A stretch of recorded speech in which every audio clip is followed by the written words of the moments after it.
We often think of intelligence as something you can just measure with a score. But what if there's a different kind, a more powerful and rarer form of intelligence that's all about mastering the very architecture of your own thoughts? Well, let's dive into that. This quote, it really just hits on a fundamental divide. I mean, we all think, right? It's constant. But how many of us actually stop and analyze how we're thinking? That's the crucial distinction, and it's the key to what we're talking about today. So, I want you to genuinely ask yourself that question right now. Do you just think, or do you analyze how you think? The answer, well, it might reveal more than you'd expect. To really get this rare form of intelligence, we've first got to look at the kind we all know about, traditional intelligence, and see why a simple score just isn't the whole story. From a really young age, right, in school, in our jobs, we're basically trained to value one specific kind of smarts. It's that ability to solve logic puzzles, to remember facts for a test, to spot patterns in data. It's measurable, it gets rewarded, and it's what all those traditional tests are built on. Yeah, we see a high IQ score like this, and our brain immediately thinks genius. It represents the peak of that logical, analytical intelligence. And look, it's a powerful tool for solving problems out there in the world. But here's the thing. That score, as impressive as it is, it's leaving out a huge piece of the puzzle. It tells us what a person knows, but it tells us absolutely nothing about how they know it. And that brings us to the other half of the story.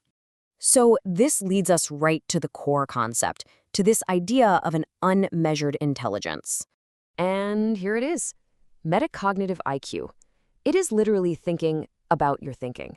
It's the ability to kind of step outside of your own mind for a second, look at your internal wiring and your thought patterns, and just analyze them.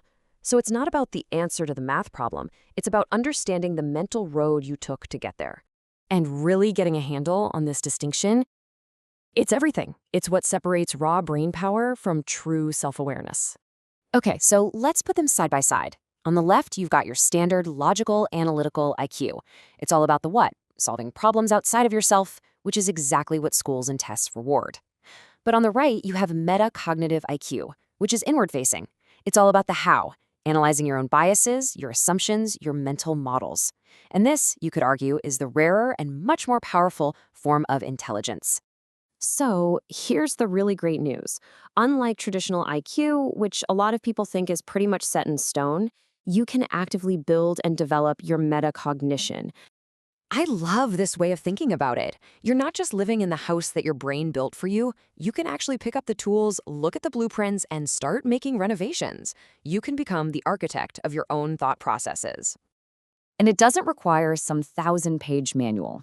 It really just boils down to a simple but incredibly powerful two-step blueprint.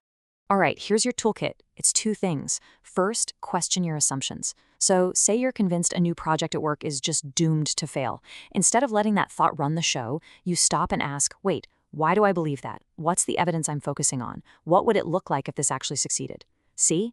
It breaks you out of that mental autopilot. Second, monitor your biases. Be aware of your brain's shortcuts, especially confirmation bias. That's our natural instinct to just hunt for information that proves what we already believe. If you think a certain brand is the best, do you only read the 5-star reviews? That's confirmation bias in action. Mastering these two things is really the core of building a higher metacognitive IQ. So, this brings us to the most important question of all, really. Once you have these tools, what are you going to do with them? And that's the ultimate takeaway here. The goal of developing this kind of intelligence isn't about winning more arguments or getting a higher score on some test. It's about understanding yourself on a much, much deeper level. It's about going from just having thoughts to consciously choosing and shaping them. The real goal is self-awareness. So as we finish up, I'm going to leave you with this.